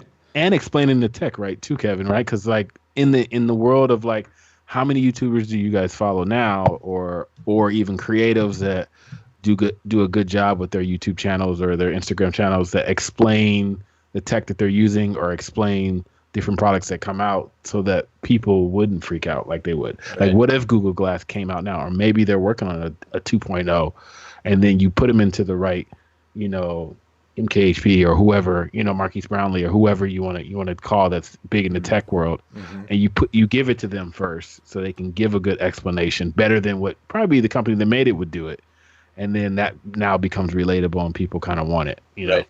Yeah, I think that's a big part of it, how it like is adopted by culture. It's not, it's been how many years since Google Glass came out? Yeah, how many? I'm not sure. 10 years or something? Yeah. 7 or 8, maybe even more. I can't recall exactly, but either way, we're used to it now. Like, Yeah. it's And I not- wonder it's when not they come back news. out. Yeah. I think the other half of it too is like you have to have engaging content for it as well, right? Like how many people are actually developing things for that kind of platform? I'd say very few. And when they do, it's usually something kitschy like see the weather on your thing. Like it doesn't add a significant amount of value to your day-to-day life, at least not enough, I feel like, for a lot of people to really want to adopt it. So I think it'll slowly creep in, as people develop more applications for it and it becomes more useful. Like Epson, one of our clients that I work with a lot, actually has a set of glasses as well. Nobody really knows about it, but it's called Moverio. And I saw like they had an interesting application where a person filming something with a camera, they could hold the camera wherever and they could kind of see the info about the camera and what the viewport saw. So it was actually like a practical application. That makes sense. So I think it's a big, chicken and the egg thing with that, with anything that we do too with AR, right? Like people are still figuring out how can we use this? Is it for a live show? Is it for like a corporate keynote now with the lockdowns? So it kind of has to happen simultaneously for it to work. Right. And what's interesting is, for my birthday this year, I got this Apple Watch. When I close the circles, I love this thing. When I don't close, I could give 2 shits about this stupid watch. Yeah. You in these circles. It's true. Can you give us a tease? I don't know exactly what you're talking about. Oh, sure. Hang on. Let me pull that up. So you see Yeah, how... what is it? I've yet to get one. Me either. Yeah, So me you too. see, these are my activities, right? So since today was work on YouTube video day, all I have is, so the red one is the calories burned, green is exercise, and blue is standing, right? And So your goals are to close all the circles. Well, since I was lazy dude today, I've been standing pretty much all day. So my standing circle might close by the end of the day. The other two, no. So today is officially a day that I do not like my watch. I don't need sorry to hear it. that. Oh, you know what? I was on the wrong camera. There you go. YouTube. There you go. Those are my circles. I stand See a my lot. circles. I don't burn as many calories as I thought, and I need to get my big ass up and exercise. Is basically what I've learned. However, when I get those circles closed, it's a different day. I'm in good shape. Seems like too much of a constant reminder of mortality. Cody will not get it now. He's like, I don't want to watch. It's gonna remind me that I don't close my circles. You just got to set the goals lower. That's all. I know. Where's the sitting ring? My- Is that what your watch is, Kevin? Kevin's like, Always circles closed. It Always. starts closed. I start my day with. And I just stare at it closer. Wake up. Yeah. Yeah. Done. The circle closed. Check. Eat lunch. Check. So does it freak you out that what you guys do, and this includes you, Charlie, what you guys are doing are basically solidifying the stance that we're quite possibly living in a virtual environment currently. How's it make you guys feel that you guys are basically like letting people know that that's probably what's happening? You mean like simulation theory? Yeah. All right, we Like don't have this you guys are Totally proving the Matrix. I can't disprove it. This is all a program. Yeah.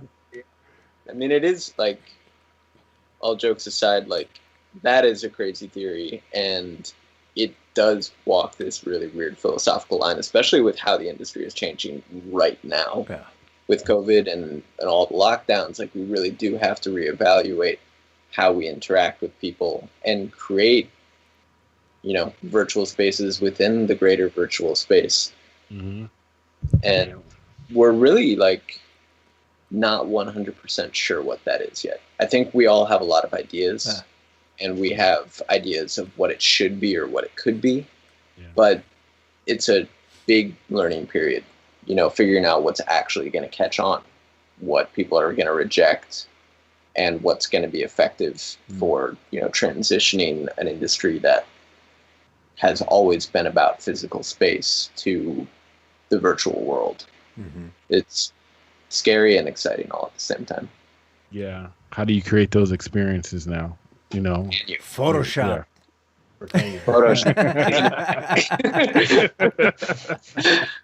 It's always been the answer.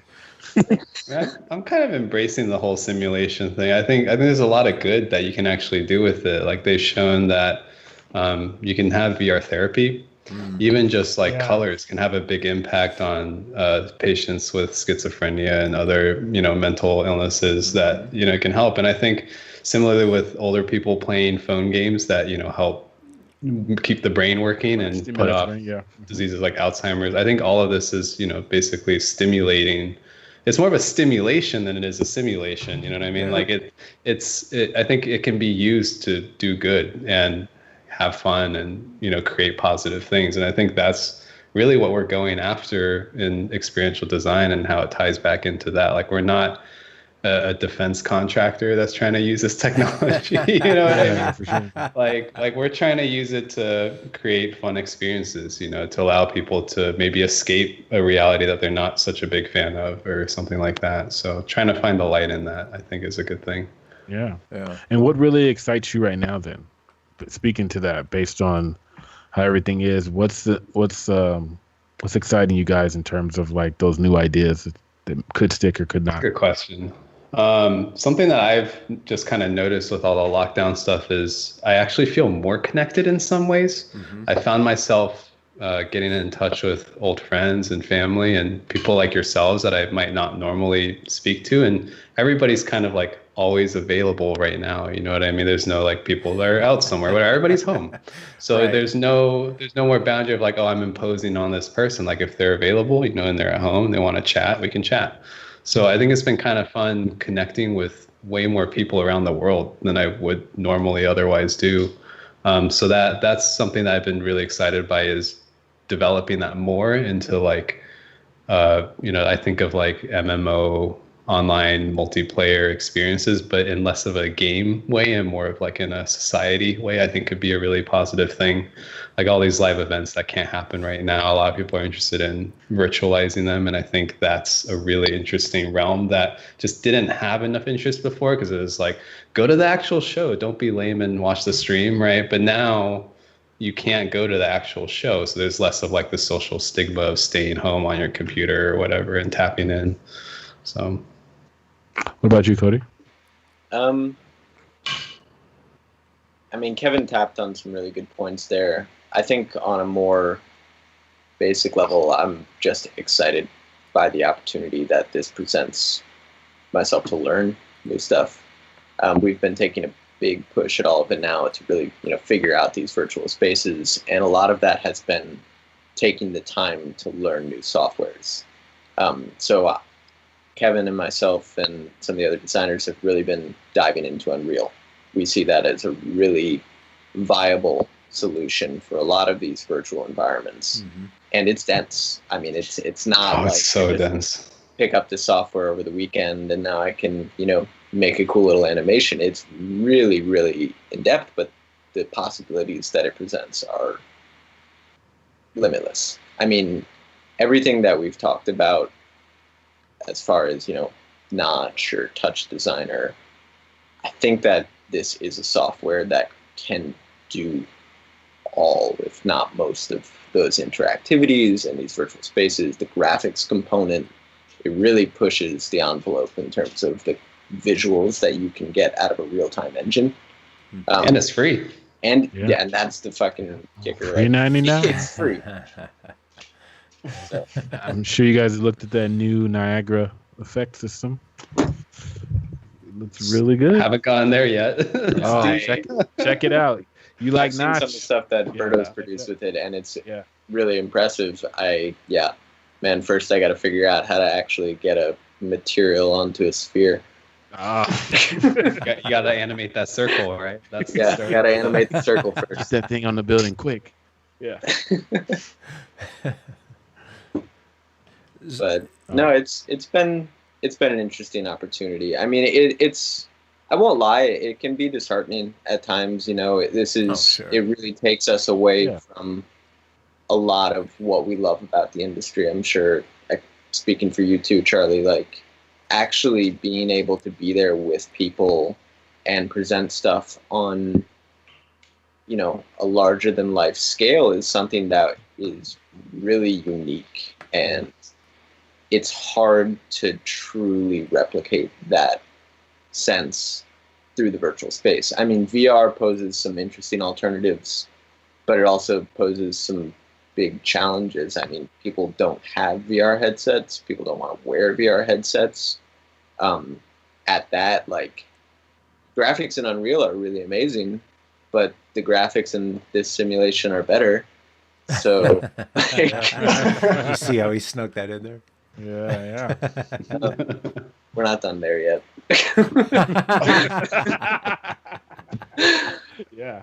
But it's been good. I'm very curious to see how it all pans out. I'm more eager than ever to get back to, the physical space and designing for that and going to shows and having a tangible connection with music. But for now, this poses some really interesting challenges that I think we're all kind of eager to solve. Figure it out. Yep. Has this whole pandemic thing, how has it affected your work life? Big impact for sure. I mean, a huge part of our business is live events, like technical operation, media server rentals, content for live events. So pretty much like in really short time span, a lot of that has dried up, either postponed or been canceled. Anything from trade shows for corporate stuff to festivals to tours by music artists and so on. So that's like a huge part of our business, and we've definitely are hurting a little bit from it, but it's also forcing us to reassess like kind of the work that we do and see how we can use the skills that we have into the other realms that aren't so dependent on a physical experience. So it hurts right now, but I have a feeling down the road we'll look back on it and be like, that was kind of the push we needed to really invest in these other things. So for sure, big impact. And a lot of people we know are impacted much more. Like, I feel thankful for our team to at least have the skills to do more of these virtual things. There are lots of other vendors and freelancers that we work with where they're like riggers for concerts. You can't do that from home, and you can't do that virtually. Or like lighting designers, right? You can't do that without the full lighting rig in the show. So those people are hurting way more than we are. And, we work with them a lot. So it's kind of like gut wrenching to see that whole industry just collapsing. So hopefully, we can get back to some sense of normalcy soon. But for us, it means that we just need to be more conscious about trying to expand into work that's more virtual and more digital. We were kind of headed there anyway. I think it's just the push that is like forcing us to accelerate down that faster. Yeah. Yeah. I mean, and on top of just working from home, it's a big change of pace. I'm sure you all know, not being able to see the people you see every day. Mhm. And Oh, thank God. yeah.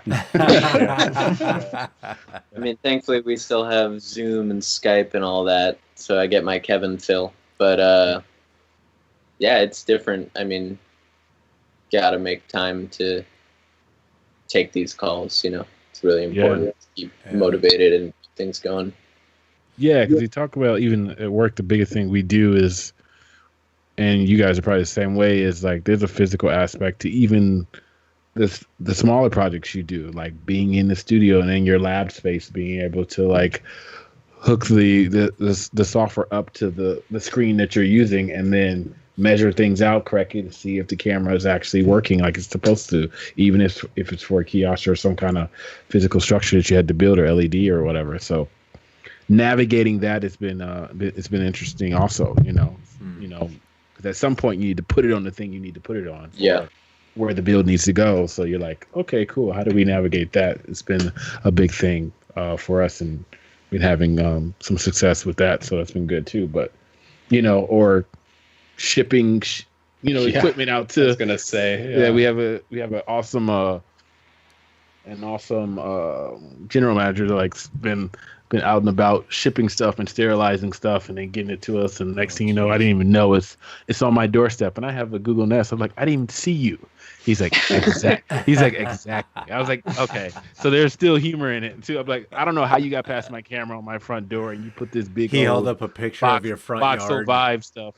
Yeah. He held up a picture of your front yard as he's putting it on the step. It's some Batman stuff. I've looked at the thing because I wanted to like grab the video feed off my Nest feed and like throw it in Slack and say something funny, but like I couldn't. He's like, "Ha, I know exactly." Now he's been running with it for weeks. He's like, "I'm there." So, that's good. but we still try to find with the crew we have at work humor and a bunch of different things. Nice too.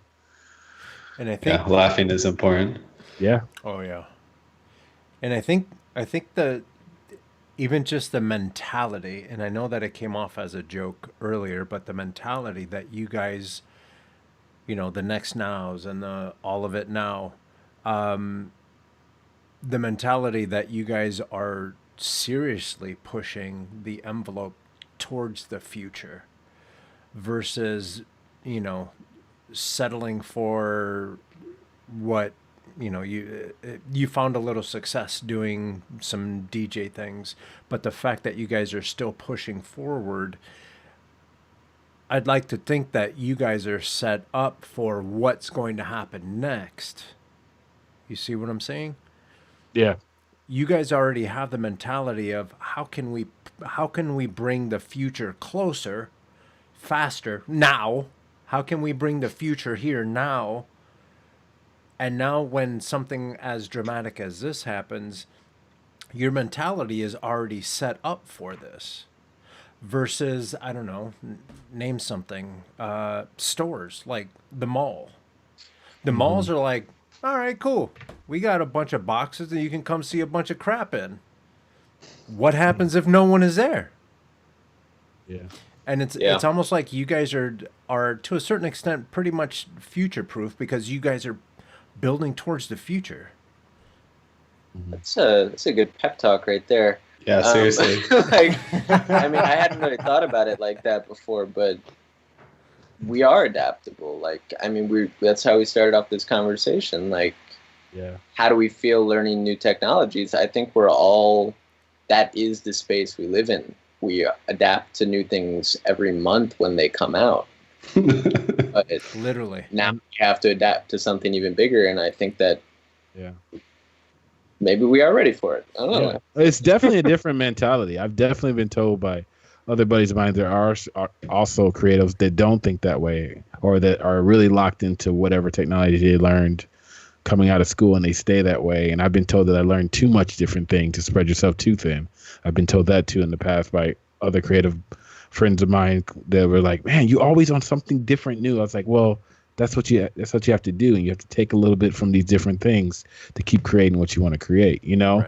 Right. But both of you and Kevin and Cody, you and Kevin has talked about tonight of just adapting where, you know, we've talked about it on this show over the last couple of weeks of making the best of the pandemic, and we always talk about learning new stuff and keeping up on your skills and being in the moment of like you being an artist and never like, you know, wasting the moment. Don't relax. You guys don't relax, right? Relax. You guys already said, Kevin said it right away, was like, well, we're just thinking about how we can pivot, you know? Right. And I think of other artists out there, if you're listening, in terms of like, everyone should be thinking that way, you know, because a lot of people are just kind of could panic or whatever. Are you really using this time to learn something new or sharpen the skills that you have so that you can be ready for when you come out of this, you know? Because I think a lot of people in the experiential are already thinking that way because they're like, okay, here it comes. No more festivals. How can we create that experience somewhere else so that we can keep things moving? Yeah. Or what are the things? And I know a lot of other artists don't really think about that, or they get laid off and stuff like that. And like, they kind of have to like say, oh, now I need to think of something, you know, now I need to like pivot. But if you kind of already doing that, like, then it's kind of like you can take it in stride. It's still shocking, but you can still come out it on top, you know?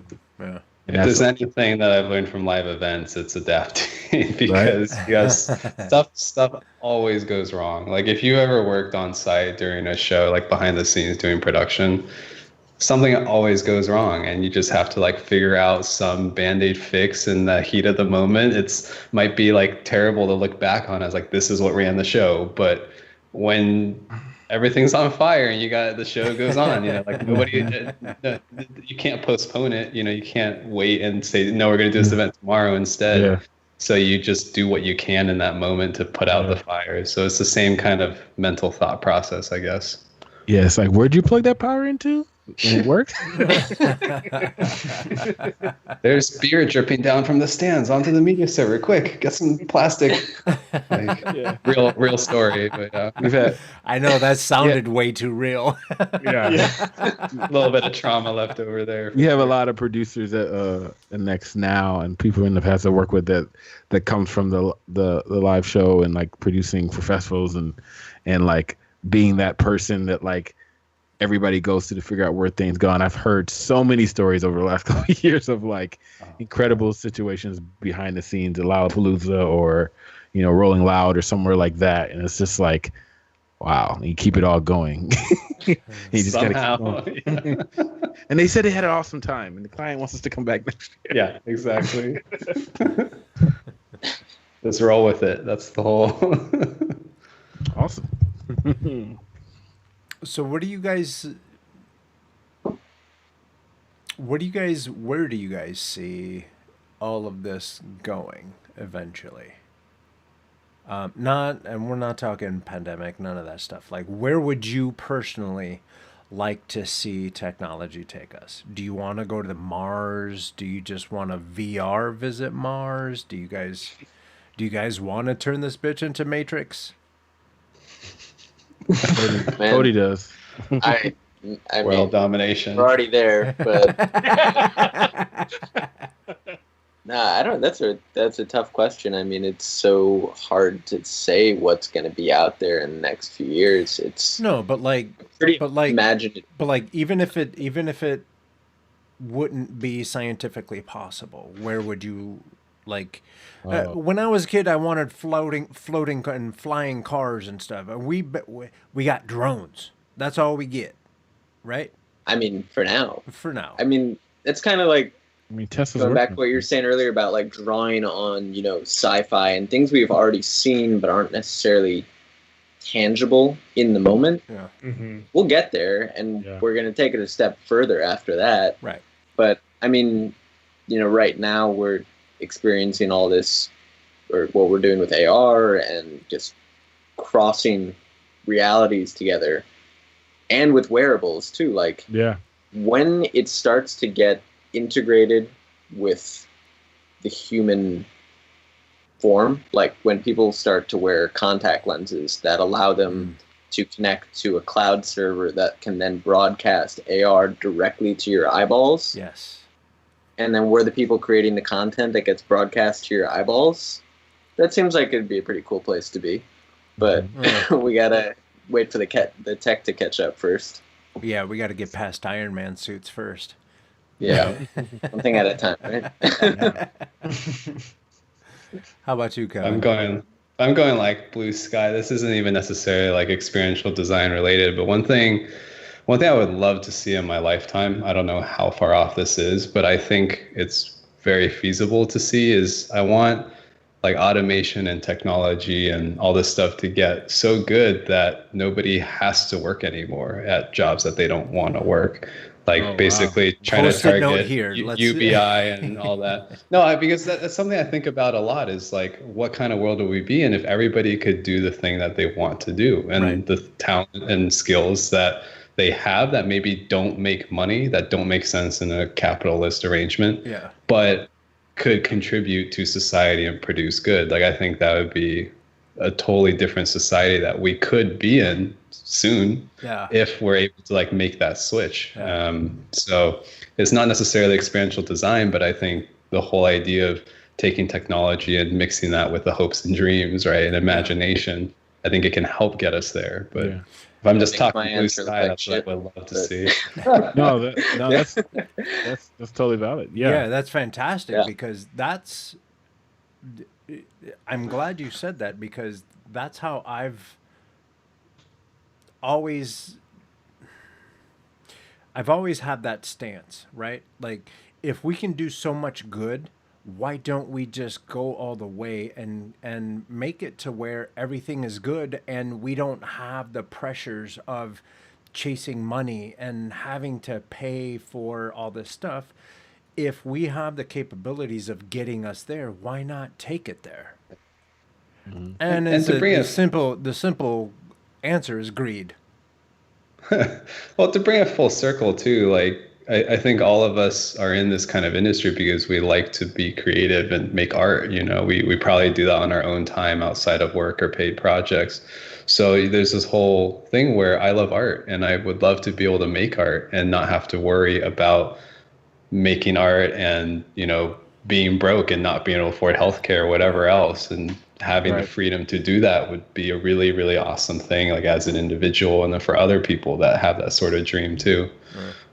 So, you know, like it feels like I'm still caught in that upbringing where my family was like, you got to make money and be stable, right? Be financially sound. And the other part of me is like, but there's this other stuff I want to do that's creative that doesn't really make money, but you know, but it's cool. So. Right. And that's the discussion. Like, people are so ingrained into what we're doing today and how we've always done it in the past. That like we're basically, and this is like, it's going to sound like super wishy-washy, whatever.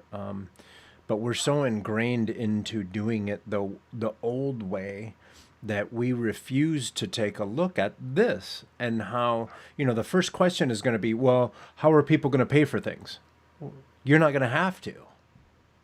That's the point. We're going to have, I mean, I've worked on projects. I mean, you can still have money too. You know, it's just the essential things to survive. Maybe you don't have to worry about as much, right? Right. But I mean, like, I hope, for instance, Lamborghinis still exist and you can go and buy one if you want. Like, I want that still to exist. You know what I mean? I want that to exist, but I don't think that has to go away for everybody to have universal basic income and access to food and healthcare and all that good stuff, right? Yeah. I think they can exist together. Yeah. Like, we can still have money, we can still trade, we can still have nice things. Yeah. So. Yeah. And that, I mean, that's something that I've been dissecting as I sit here by myself. is like, you know, like, what good is your money now? Everyone, I mean, we what, this week they said that we've lost more American lives to COVID than we have in the, what was it, in the Vietnam War? right? Vietnam War and Wow. it's combined. Yeah, Which one? and Oh, we wow. don't That's have wild. and we don't have medicine, and there's a lot of people, and we're not even talking about the normal things that have been normalized, like homelessness. Mhm. Yeah. And we're in We San can Francisco. send Tell it. us about it, like, Oh, hell yeah! Like yeah, it's crazy. we can do all this virtual reality stuff, and there's a lot of magical stuff that's happening, but then we're still dealing with biblical stuff like homelessness and the And that whole thing food. makes me feel guilty a lot of the time. Like when I'm working at a festival or a show, I feel definitely like a little pang of guilt because I'm like, all these people are having fun and, like having a great time. And there's all these people right outside the venue that Yeah. can't even get food, or shelter. So Yeah. I it's mean, I've grappled with that same dilemma. It's like, what gives us the right to be able to pursue this? And it's like, it's a privilege, really. But I've also thought a lot about, honestly, what we're talking about right now. Like, how is technology impacting the world? And there's so many pictures of a dystopian future painted for us. I mean, what I'm talking about with projecting holograms to your eyeballs sounds like Blade Runner or Black Mirror, or yeah. whatever it is. And that's so dark, but like the technology that we have is so powerful and doesn't have to steer us in that direction. I mean, you see all these issues with, you're talking about automation putting people out of jobs. Like, no, don't see it as putting people out of jobs, seeing it as creating new opportunities for people. Yeah. And I think the same could be said of all of our industries. I mean, not just experiential, but design and science and art at large. Like, it is creating opportunities and experiences that ultimately are for the embetterment of society. And we just have to kind of make a vow that that's what our goal is. It's easy to forget that sometimes. Yeah. Yeah. We're It's not in it for dystopia.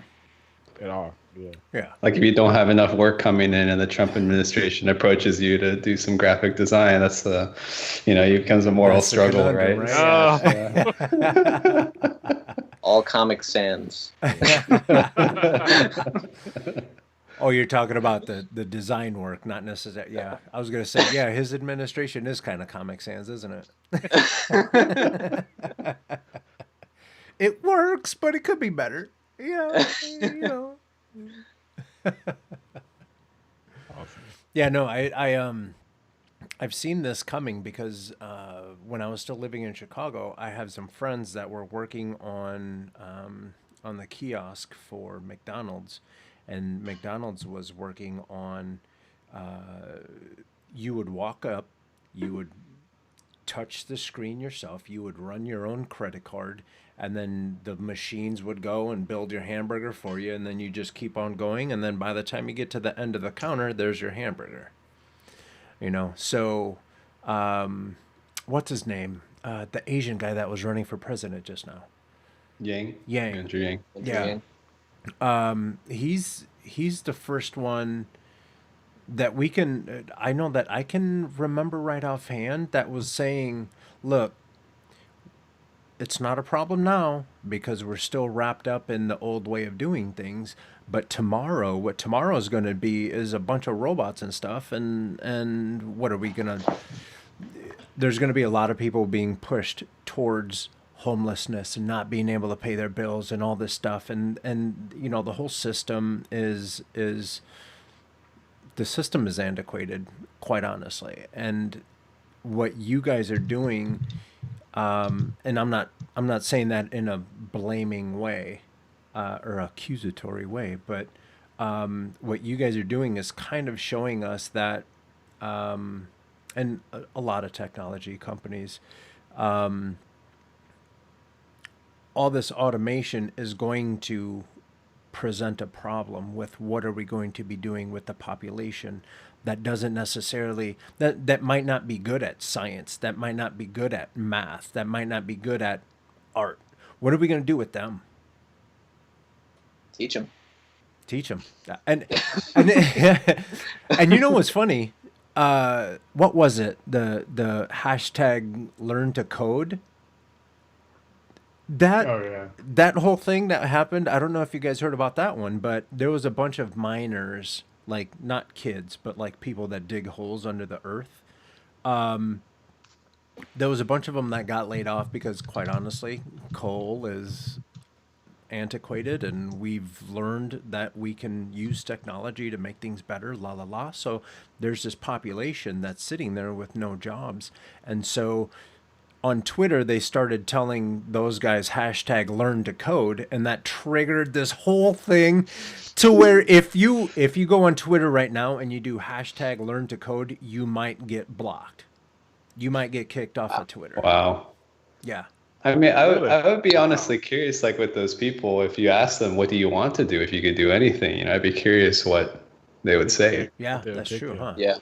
I mean, there's teaching, but there's also listening in that regard. Like, you Yeah. can't just get a bunch of coders from San Francisco to tell miners from, South Dakota, you Learn to should code." probably learn how to code. Yeah. No, it's, figure out something that they want to do, how they want to contribute, and help them get to that goal. Yeah. We all want to contribute. We all want to be a part of that better society. Right. It's just differences in how we get there. Yeah. I'm all wrapped Man, up this in, got deep. I Yeah. know. I'm all wrapped up in Love it. philosophy right now. I'm like, Well, it's remember that none of it matters. Jack, you haven't said much, and you're one of the you like to go deep. Like, come on, like kick in. I am absorbing this deep conversation. I haven't needed to say anything. No, every once in a while you get the Jack nod of approval, like, yeah. That's good. I know I'm on the right track. I could stare over and see the nod. Yeah. Nice. So, Kevin, there's a Kyle that said, "Hi, Kevin. Oh, that's my brother. What's up, Kyle?" So, Cal. I didn't even see Kyle, that. if So, you have so any Kyle, so I have questions. 2 younger brothers. Kyle is 4 years younger than myself, and it's kind of funny because after I went from science and went visual design, Kyle did something similar. So he was studying to be computer science, and he Oh. went, I love music. So now he's in Nice. audio production. And then my youngest brother Ken, he was studying he really wanted to be a CPA. Go figure. And he went, I want to play esports. So he's like training right now to try to. Oh, It's that's kinda crazy. So it started with the Otis. Yeah. I guess so. My parents were pretty upset at the time, but now I think they've gotten used to it. They're like, okay, there's these other fields that they. Okay, so then let's talk about how cute this family is. We have Kevin, we have Kyle, and we have Ken. That's right. Nice. You know, my parents did that so that they didn't have to change the initials on clothing. They were very economical. KZ. I was waiting for that, man. Nice. Gotta love the Chinese family. That's amazing. He says Ken's been training like crazy, so that's awesome. Yeah. Kevin, you said something earlier that I wanted to touch on, and I was doing a little bit of looking at you guys' social media and stuff like that. We mentioned that amazing program that is Notch, and I saw your entry. You did an entry for Notch was doing a contest. Oh yeah, Notchmeister. Yeah. Was that one of your second things? time. Was that one of your like ways of like? Do you enter that in each year? Because didn't they do it last year also?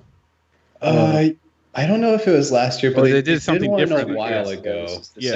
It was a long time ago. They held like the first Notchmeister, and the community was pretty small then. And then so they finally decided to do it again. Yeah. I think it's just a lot of work for them to like organize all this stuff. So I don't think it's like they promise to do it annually or everything, but they do enjoy doing it. Yeah. So yeah, it's fun. You know, it's a fun one. It just is like, here's the prompt, go make something. Yeah, it's another way of keeping up with the craft, something outside of work. And Yeah, I mean, it's a smart move on their part, honestly. It gets users to create something, and then they get like all these submissions that other people who don't use the software see, and they're like, oh, wow, you can make all this stuff with it. So it's a pretty good marketing move, you know? But it just, for me, it timed out well when I had like a little gap of time and energy where I was like, I want to enter in this contest. Like, let me make something that I wanted to make anyway, but then just incorporate this prompt Yeah. Because it's sometimes hard to design with like OpenSky. You need limitations. So Right. yeah, and then beyond that too, like I enjoy just making tutorials and things like that. I think I've had the fortune and misfortune of learning from Notch when it was very young and rough around the edges. So it's nice to be able to like give back to people trying to learn, because that's how I learned, right? It's Yeah. like watching YouTube tutorials. So I was like, this is my chance. I can give back. So I started making tutorials for Notch, and it's actually helped me understand the software better, because to teach it to someone else, you really got to know how it works. You got to know how it works, yeah. Because I'm sure you'll get those It's fun. questions in the comments. You're like, ooh, I didn't even think of it that way. let me figure out how that is and get back to you, you know. Yeah, definitely. Hey Cody, have you done any personal work lately, or what's been you've been jazzing on lately in terms of that? Man, now's the time where I get to do my plug. Yeah, let's go. Yeah, I'm in a band. I play music and write all the time, and for the past about 10 months I've been working on a music video that I actually just put out today. What? So Nice. long Yeah. time coming, and Yeah. very relieved. I've seen it. It's cool. It's Check it out. It's a trip. Where's that Glitchy. at? Is that on plug YouTube? it. What's that? Yeah, it's on YouTube. Send us a So- link and then I'll put it in the description of the video. Sure thing. Yeah, it was started out as a heady idea. I wanted to explore just a few different techniques, photogrammetry, and more analog video processing. So I mean, what brought me into experiential was definitely the more content side of things. Obviously, making pretty stuff to put onto screens. But here, I'll just pop it in the chat. Yeah, Perfect. awesome. Boom. And then I'll drop that into. Yeah, so I was exploring just photogrammetry and analog processing, and it turned into this whole tale of uploading the band to the cloud and seeing their journey as they traverse across the interwebs, and then hit some complications along the way. Now I gotta go watch. That brings it back full circle. Yeah, there it is. It's like we planned this. Oh, that's cool. That's cool. I'm gonna check it out. How did you like the photogrammetry? How did you like the process? Are you gonna do like a process breakdown, anything of the video or anything like that? Seems like Oh man, there it goes. man. I just gave you a new project. I'm sorry. talk on photogrammetry itself. I mean, that process is imperfect, and I love how imperfect it is. Especially, I mean, you can take those models and really flesh them out in ZBrush and make them into nice, pretty things, but just the raw data itself is like so disgustingly beautiful. And YouTube block. Nice. Okay. Yeah. It is something about the raw data of the point cloud right after it gets finished. Like the only app that I've used a lot with the photogrammetry was the reality capture, and like I love the way that looks, where you can like turn it into little dots and then like just watch. It's something about with a point cloud. Point clouds are amazing anyway, and obviously if you get into like photogrammetry, or even get into like trying to manipulate them with things like Houdini and stuff like that, it's really really cool. Having all the color data on the point cloud also, and that whole It's like process. the mega scans thing too. Right. Yeah. And then like the whole process of meshing all that stuff, it's really, really cool. So I've seen some really cool uses with that creatively, where, they went through the whole process and made it perfectly look cool, or some people just use the raw point cloud for something cool also too, So I landed somewhere in between. I made some really low poly, or not low poly, but just not clean models of all of our heads. It's awesome. Oh, cool. Use Cinema to kind of like noise functions in Cinema to glitch them out. And then I did a bunch of renders like that, and then was working with a friend of mine, Clayton McCracken, who specializes in analog video processing. So I mean, like actually using old hardware that will take like VHS signals. Rip it up, yeah. And you're patching and like actually synthesizing textures from VCR signal. And so he would take my footage, run it through that, process it, give it back to me. I would then cut it into the edit, and then we took one final pass through a CRT television to give it that Nice. retro Old school feel. too. Yeah. Yeah. So it was a process. So on to the next. Yeah. I've definitely grown more of appreciation of that process, and I haven't done much of that, but partner in crime David Nigerian's done that so much that like I didn't understand it at first before I met him, and like just from him telling the process of how you would do that just to get that gritty, grainy like goodness, as you call it, is amazing. So you going through it probably was long and arduous to get it to look just right, but awesome. Yeah, but I definitely am of the mindset that those little imperfections really just give it such a more organic feel, and I don't know, give it something a little more unique, different. Yeah. Awesome. Nice. Now on to the next project. We have time. That's right. Yeah, cool. Thanks, guys. Yeah. All right, let me check. We are getting close to 2 hours.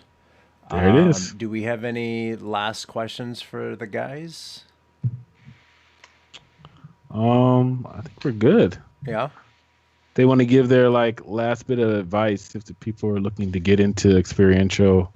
Yeah, and, that's it. What should you do and That's all a that really good stuff, or point. what you should look to, and then we could be good. That's a really good point. Like, for young artists or inexperienced, because these days you just don't know who the hell's going to school anymore. But what do you say to someone who might want to get into a career, and you guys are very much in the career that is a moving target? Like, what's your pep talk to those guys? Oh, Kev, you want to start? Sure. I think something difficult that I run into, and a lot of people run into it with learning, is feeling like you're bad at it, right? Feeling like you're just failing and making terrible work.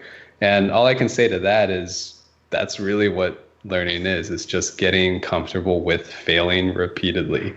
So if you try something and you fail, don't give up. Keep going, keep learning, keep trying again. Like Cinema 4D didn't make sense to me until the third time I tried learning it over the course of like 4 or 5 years with long breaks in between doing other things.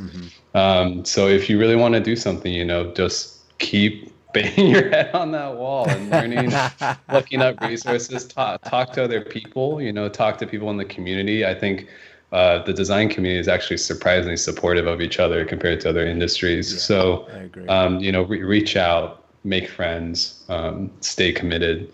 And that's really all there is to it. If you want it badly enough, you keep doing it, you'll find yourself in the right place at the right time where you can just say yes and be an opportunist. Yeah. Yeah, I think community is a really big part of it. Finding that community and finding that exposure to new experiences that might inspire you. There's a total level of you need to be eager and hungry and willing to learn something that's a little uncomfortable. And it's a little tough right now.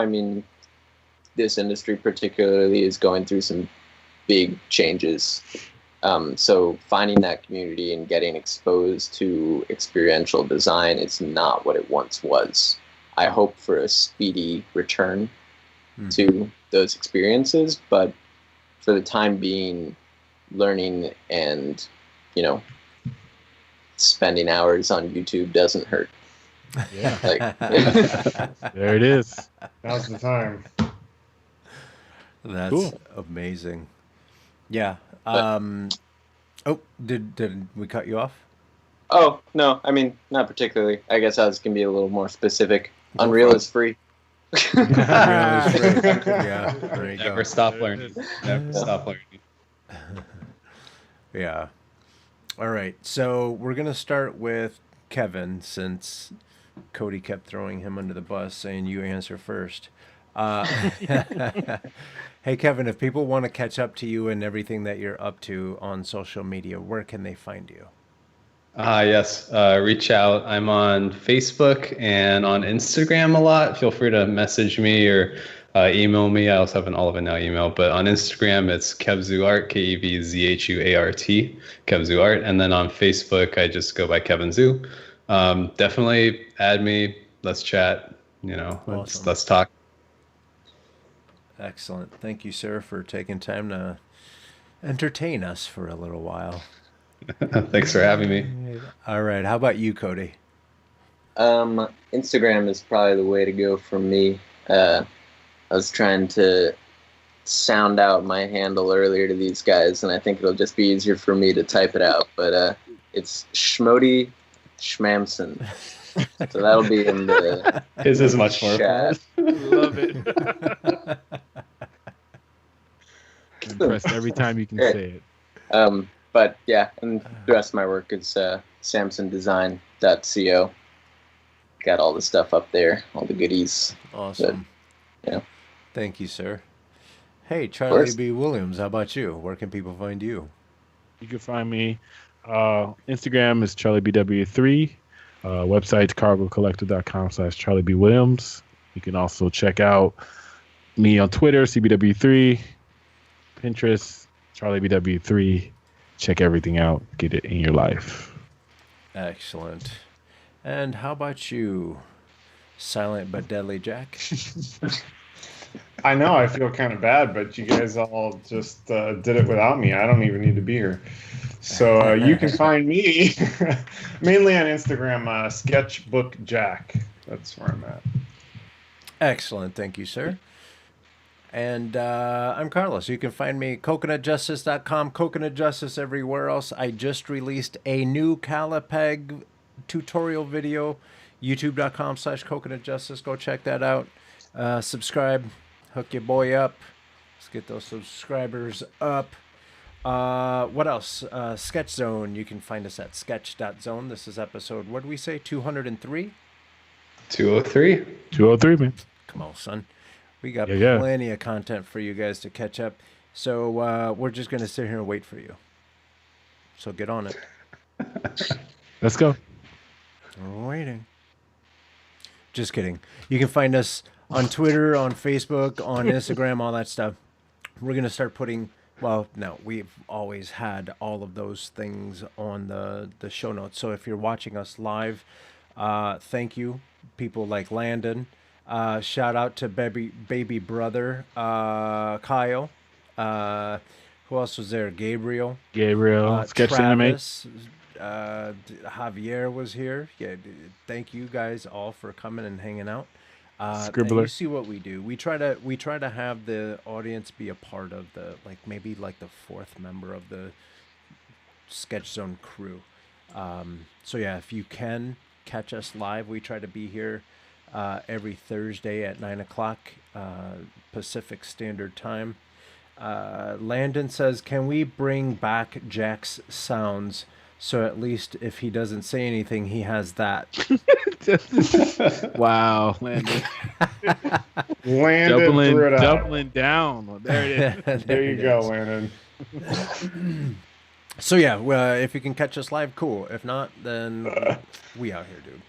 If you're watching us on YouTube, go ahead and subscribe now. And there's a little button right next to the subscribe button that looks like a bell. Click on that too, because then every time we come out with something, you'll be alerted. And you get to come be a part of the show. And you get a little shout out and stuff like that. Yeah, that's about it for us. We will see you guys again next week. Yeah. Wash your hands. Don't. Do not inject disinfectant. Please come back and see us next week. We'll be here next week. So please do everything you can to see us next week. All right, everybody. We'll see you next week. All right. See you guys. Bye. All right. It's